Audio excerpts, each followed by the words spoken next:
Assalamualaikum warahmatullahi wabarakatuh. My name is Ayu Rizka Prastiwi. You can call me Rizka.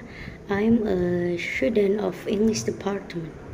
Now I will explain about sociolinguistic. For the first definition of sociolinguistic, sociolinguistic is the study of the sociological aspect of language. The discipline examines how different social factors, such as ethnicity, gender, age, class, occupation, education, and geographical location, can influence language use and maintain social rules within a community. In a simple term, sociolinguistics is interested in the social dimension of language. Sociolinguistics studies everything about the relationship between language and society. So, types of sociolinguistics. For the first is interactional sociolinguistics. Interactional sociolinguistics studies how people use language. Studies how people use language in face-to-face interaction. It has a specific focus on how people manage social identities and social activities as they interact. Number 2 is variationist sociolinguistics. Variationist sociolinguistics is interested in how and why variation arises. So, there is a key concept of sociolinguistics. For the first, sociology of language is the study of the relation between language and society. It is closely related to the field of sociolinguistics, which focus on the effect of society and language. Ethnolinguistics concentrates on the study of the interrelation between a language and the cultural behavior of those who speak it.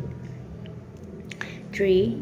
Accent and dialect. The term accent is restricted to the description of aspects of pronunciation that identify where an individual speaker is from, regional or socially. Number 4 is dialect. It is an individual's distinctive and unique use of language, including speech. This unique usage encompasses vocabulary, grammar, and pronunciation. Number 5, bilingualism. And in many countries, regional variation is not simply a matter of two or more dialects of a single language, but can involve two or more quite distinct and different language. So, distinct and different language. Number 6 is language planning. Language planning is a deliberate effort to influence the function, structure, or execution of language or language variety within a speech community. Number 7, pidgin and correlates. Sometimes people speaking to different language have to work together in some form of trade relation or administrative routine. Number 8, register and jargon. Register is a conventional way of using language that is appropriate in a specific context, which may be identified as situation, occupational, or topical, talking about language. And number And last is mutual intelligibility. In linguistics, mutual intelligibility is a relationship between linguistic dialect in which speakers of different but related varieties can readily understand each other without prior familiarity or special effort.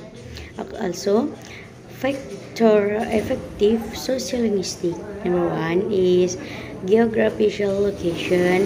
There is number two occupation. Number three gender. Number four our parent or carers.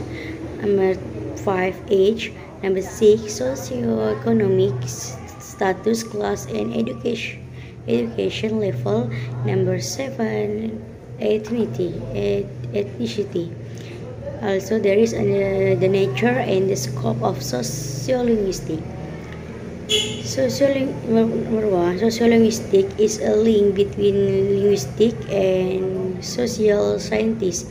Number two, sociolinguistic examines the variable nature of language. It believes that language is not a static entity but is dynamic. Number three, sociolinguistic studies the cause and nature of unity in diversity both linguistically and socially. Number four, sociolinguistic regard language as a maker of group solidarity and group identity. Number five, sociolinguistic use language as a tool of power in social life, be it in education, media, religion, administration, and so on. So, just this I can deliver to you. Thank you very much for your nice attention. And last I say, Assalamualaikum warahmatullahi wabarakatuh.